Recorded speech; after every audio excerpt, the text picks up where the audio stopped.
is Maria Hallenbeck. I'm graduating from Waller Catholic High School a year early and will be attending the University of Iowa in the fall. For the past 3 years, I've worked with individuals with diverse needs. Through my experience working with friends at Hills and Dales, pro-life has become synonymous with pro-joy. It often appears that those with the greatest challenges seem to exude the greatest joy. So for that reason, I plan to continue working with the individuals with diverse needs. Getting involved with the University of Iowa's chapter of Special Olympics next year seems like a great way for me to continue spreading the pro-life and pro-joy message. A voice for the voiceless. In thinking about what it means to be a voice for the voiceless, it is natural to go to, how can what I say, a high school student, make a difference? But then I return to fundamental beliefs ingrained in me through my faith and family values. Every life is precious, so of course one life and one voice can make a difference. With many things in life, gratitude is a good place to start. I'm grateful for my own life. I was born prematurely and spent my first weeks in a neonatal intensive care unit. My first days were filled with fear and uncertainty for my parents. With great medical care, I have no lasting effects of my time in the NICU. Truly, my own life is one I have been taught to appreciate. My parents are faithful people, and faith has been an essential part of my upbringing. I have been raised to believe that my life matters to God. It's my job to discover what God wants me to share with the world. With this notion, I have been taught that service to others is service to God.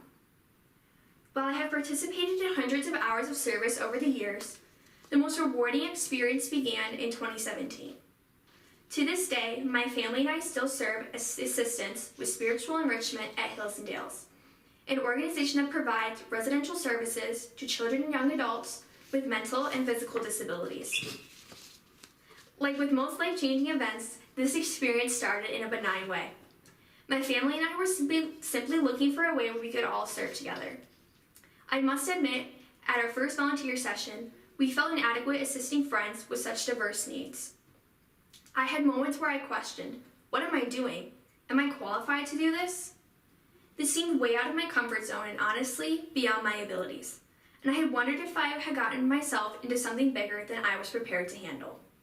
Indeed, I did get myself into something bigger than I was prepared for. God was changing me.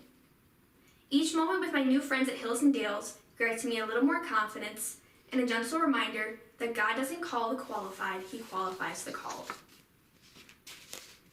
At those first sessions, Deacon Steve McDonald and his wife Kathy assured all the volunteers that by just showing up and being present, we were expressing to our friends at Hills and Dales that people care. All lives matter. Since most of the residents at Hills and Dales are nonverbal, we are instructed to narrate what we do during class. We are encouraged to ask questions, pause, and then answer the very question we just asked with our own voice. Slowly, I gained confidence and started looking past the severe disabilities. I've been paired with the same young girl since 2017. In a strange way, it's like she's a distant sister. I've become more comfortable stroking her arm and dabbing drool from her chin. I know how to tell her stories that will make her smile. I know that she loves when we sing in class, and purple must be one of her favorite colors. I leave these sessions thinking, wow, I am tired of talking. Narrating every step and answering your own questions can feel very odd. On the way home from Hills and Dales, my family and I usually debrief. We've talked about how we are using our own voices for our friends at Hills and Dales. The residents there rely on others to do everything for them: feed, bathe, and narrate their lives. It is humbling to think that I share a gift so simple as talking so someone else can hear what might be their own thoughts aloud. Again, I look to my faith and think about those who are marginalized and have no voice. When I think I have no gifts or qualifications to share with others, I remind myself of the simplicity of sharing my voice and my presence at Hills and Dales. I know that my voice matters to the friend I have known since 2017. The simplicity and clarity of working with people who simply appreciate your presence is a beautiful gift. To those who question the quality of life of our friends at Hills and Dales, I dare say their lives are more real than most. There is no judgment.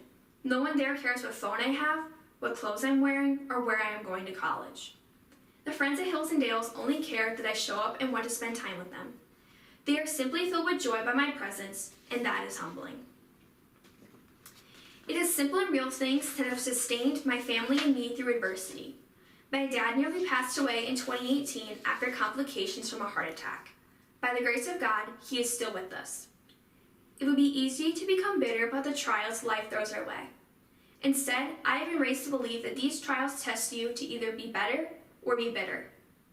I again think of my friends at Hills and Dales. No one there is bitter. These friends deal with serious conditions that affect their health, and yet we only see smiles from them. It makes me realize that I can dig in and consistently choose to be better. Our family has made a lot of life-changing decisions, and at every turn, these decisions have made us better. Life is a gift, and time is fleeting. I value life and time in a different way now. Understanding that time is precious has put me in a unique situation. I am currently a junior in high school, and through extra classes and hard work, I am set to graduate a year early this May. I am ready for this next chapter in my life and open to wherever God is calling me. I believe that He has placed people and experiences in my life in order to shape me into the person He wants me to be.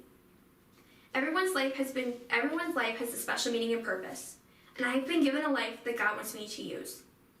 He wants my voice in the world.